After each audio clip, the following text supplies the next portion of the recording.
Hi everyone, welcome to the Digu Science channel. How are you today? I hope you're doing well.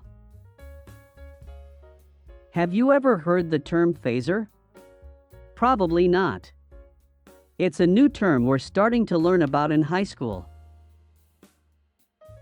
This isn't an official definition. A phasor can be described as a phase that behaves like a vector. Let's take the first four letters of the phase and the last two of the vector. Phasor. As the name suggests, vector operations also apply to phase operations. Let's look again at the following sine curve. This curve can be derived from any quantity, be it electric current or electric voltage. The equation for this curve is V equals Vm sine omega t plus phi 0. Since at time t equals 0 seconds, the value of the electric voltage is Vm sine phi 0. This makes sense, right? Well, this omega plus phi 0 factor represents the phase.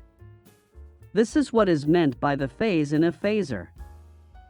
That's why phi 0 is known as the phase constant, or initial phase angle.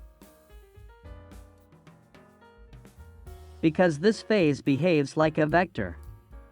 We can plot this voltage on a phasor diagram.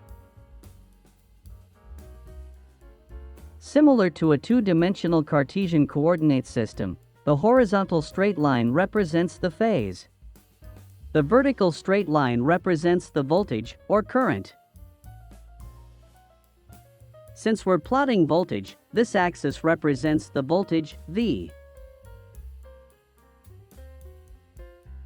This phasor can be plotted as an arrow, with the starting point of the arrow at the center of the phasor diagram.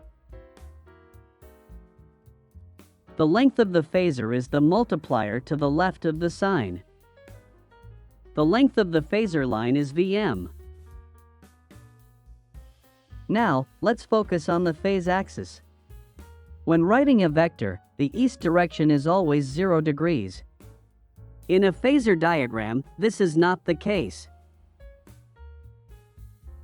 We can set the angle to the east direction to any value. If we use 0 degrees for this direction, the arrow line will deviate counterclockwise by omega t plus phi 0. Remember, the positive direction is counterclockwise. If we use the value of phi in this direction, the arrow line will deviate counterclockwise by omega t.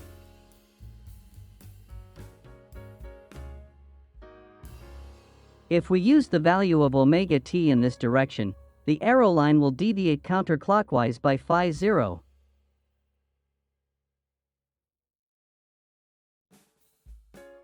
If we use the value of omega t plus phi 0 in this direction, the arrow line will point east. We are free to choose the phase value for the east direction, according to our needs, or according to the analysis of the problem. This is one of the differences between phasor analysis and vector analysis. In the next series, we will learn about phasor addition. Don't forget to watch the next video.